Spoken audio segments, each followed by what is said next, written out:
What is up, guys? Today I'm going to be bringing you guys a brand new tutorial video. This is going to be on Final Draft 10. I have Final Draft 9 open, which is a professional screenwriting software that people in Hollywood tend to use when writing their screenplays. People like James Cameron, Guillermo del Toro, Carrie Fisher, who is on my desktop monitor here, was writing when she was writing and working with George Lucas with the screenplays and stuff for Star Wars.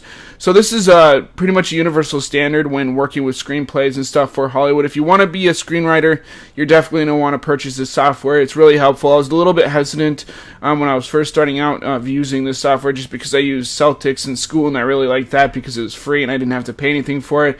But you can get Final Draft like around the holidays for around $200. Right now it's around $245, but I have to tell you guys that it's definitely worth the amount of money that you're going to be paying for it. I have both versions of the latest software on, and I don't think I'm going to be switching anytime soon just because they really don't change that much, but they do change enough to where it's a little bit of a drastic change. So right now, here's the typical layout for Final Draft 9. You've got your title page here that you can click on and create your title for your screenplay. Then underneath, you've got the your writer credit, whoever wrote the screenplay, or if you're working with multiple writers, you can obviously do that. Based on, you can put if they're based on characters created by a different person, sort of like a producer, a director, or an author, if you're doing it based on a book or anything like that. And then underneath here is usually where you have your address for like phone numbers and email addresses and stuff like that. So you can definitely put those there into individual spaces so you can let people like producers and script readers know who you are when you finish completing your script and after you've sent it out to people. Now, the only thing you really need to know here in terms of the layout of Final Draft 9 is that it just gives you the basic format of how to write a screenplay. It gives you the margins so you don't really have to worry about creating these yourself in like a word processor, which if you're doing it on Word, you're going to have to really worry about that just because formatting is key. And if you're sending it out to a producer or a studio or something like that, you're going to want to have the correct margins and at least look like a professional screenplay. So now we're going to boot up Final Draft 10 here, which is over here. So we're going to boot up Final Draft. And I'm going to download that. Now, the interesting thing about Final Draft 10 as opposed to Final Draft 9 is that it does download your updates for you. Final Draft 9 doesn't really do automatic updates, so you're pretty much just left with, and there's an error, so you're pretty much just left with the latest version. I'm going to cancel out of that, so I'm going to cancel out of Final Draft 9 just because I don't need it anymore. Bam, and we're going to go to title page. So the title page is really important. If you're creating a screenplay, you're going to want to have a really cool title to go along with your script. You probably want to know what the title of your screenplay is before you start writing, but some people start writing and then figure out the title based on what the story is. Right now, we're not really concerned about that, so I'm just going to write test in the title description. So we're going to test, and then written by, I'm just going to put my name. Josh. If I was writing a full screenplay, I would obviously write my full name. That means first and last name, just because it's easy for the people to figure out who actually has the rights to this or who wrote the film. There's nothing worse than having like a property that you don't know who wrote it and somebody didn't put their name on it. And then down here, you can obviously put your address and phone number, which I'm not going to do because I'm not really worried about that. But here, just like the basics of how to write in Celtics, the things you're going to need to know is interior and exterior. Now, interior is going to be marked with INT in the slug lines. Exterior is sort of like your outdoor locations, which will be EXT. Now, interior means interior, like the inside of a house, or, like right now I'm inside of my home and I'm working on a computer, so it'd be interior, living room, and then desk, if you want to put that as an even more of a description to kind of show you guys, like, where the scene location is within the film. And then you're going to want to write day or night, depending on what time it is, or even like evening or early morning, something more descriptive if you're going to go that. You don't want to do it too much just because it will confuse people. But for right now, we're going to go with interior, dining room, and then we're going to go day. Now we're going to go with night on that.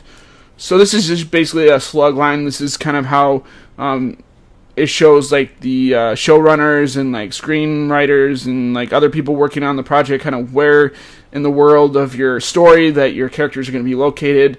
Underneath, you're going to write sort of an action sequence. So what's going on within the room, if people are having dinner, or people in a fight.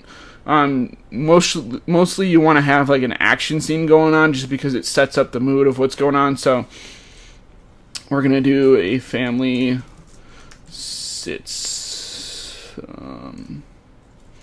a dining room table having a heated argument over lunch.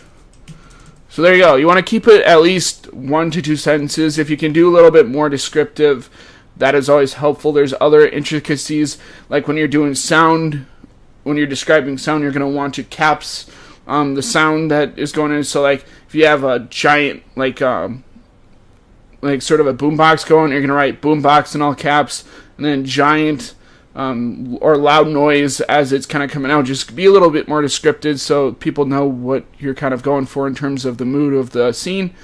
And then underneath here, you're going to go to tab, and then you're going to write down the main character. So if I want to do like a different character in the scene, I'm going to change the character's name, obviously, and it's going to be in all caps just because that's how things are done.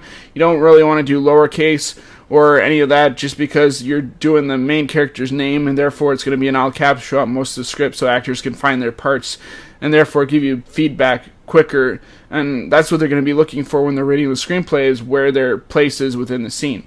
So we're going to write Jeff, because, you know, my name is Jeff.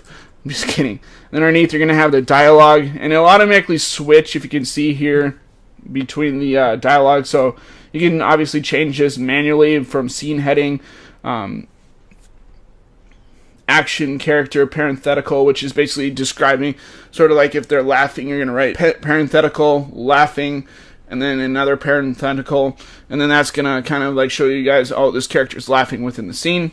So we're going to do that. We're going to do parenthetical, or we're going to do laughing. I don't know why I spelled parenthetical, laughing. And then we're going to space this out so it's in the middle underneath the character's name. And then we're going to go to tab, or you can also hit return as well. And then you're going to go to tab, and we're going to switch that to dialogue.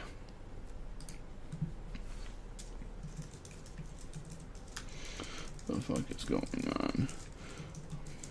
Alright, so that's basically how to start it off. You're going to do that for the rest of your screenplay. You're going to write the scene heading, and then underneath you're going to have the action of pretty much what's going on with the scene. So let's say 2 kids fighting over a small toy in the corner of the room. And Jeff gets of his chair and walks over to them. Alright, so basically this is describing a scene where 2 kids are fighting over just basically a small toy in the corner of the room. This is giving some action towards the scene and showing that this is a pretty chaotic place that they are living in, and then that the main father figure character is getting up out of his chair to go kind of deal with the situation. Probably not in the most professional and father figurely way. I'm swearing at the kids and stuff. But we're going to add some more tension in here. So, Jeff's wife.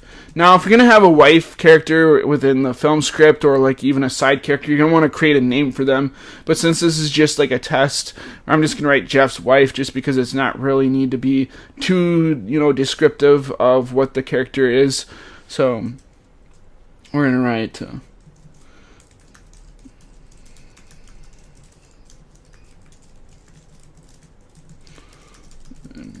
kids.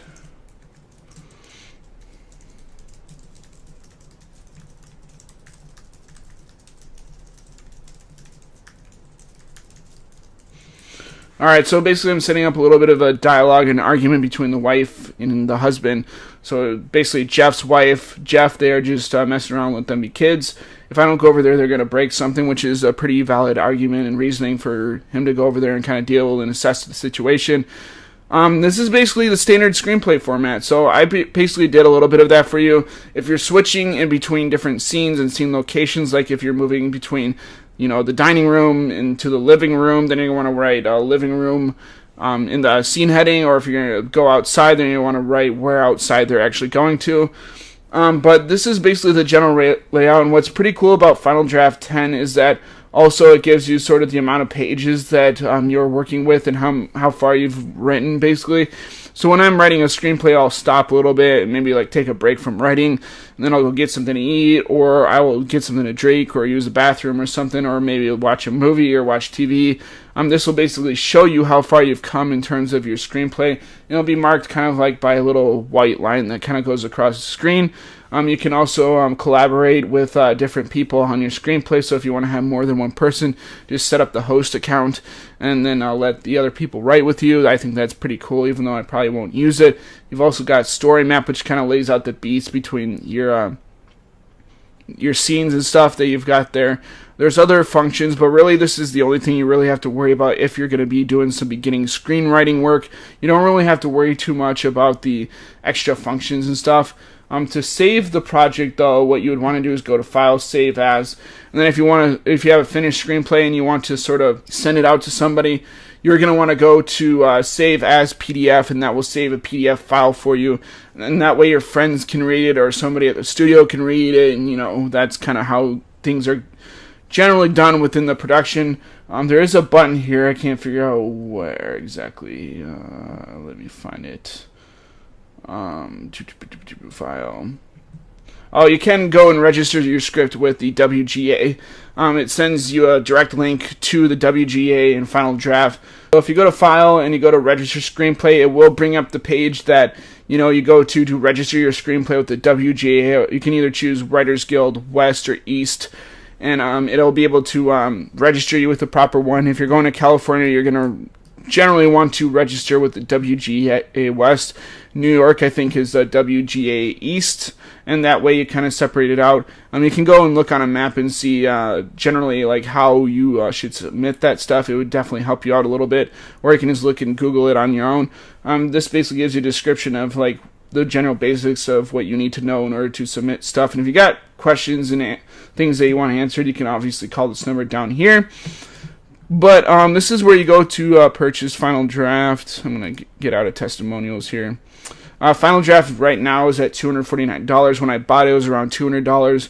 And when I bought Final Draft 9, I think it was at like $130 or something like that, maybe just because it was on a deal.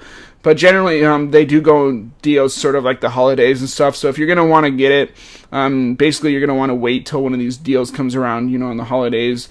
And therefore, you can sort of pick this up at discount. Now they do have, both OS X, Windows, and it includes 30-day money-back guarantee. If you don't like it, you can obviously, turn it back, and then you get 2 activations per purchase, so you can put it on multiple different computers if you want.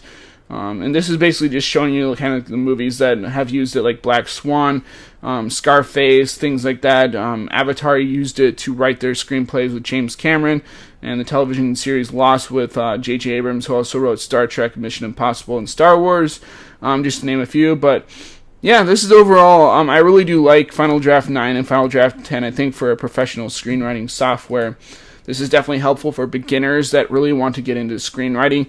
Every screenwriting book that I've pretty much read on screenplays and stuff like that and how to do story structure pretty much stated to get this software that you see here. It's definitely helpful, and it's simple and easy to use. All you have to worry about is hitting tab to change between your scene headings and things like that, or you can just do it manually, which is also helpful.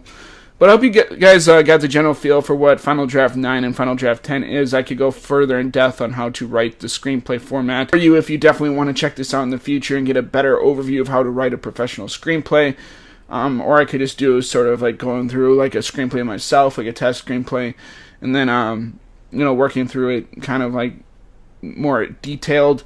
But let me know in the comments section kind of like what you guys want, and I'll definitely work that out. But I hope you guys enjoy this sort of tutorial and in-depth review of Final Draft 9 and Final Draft 10.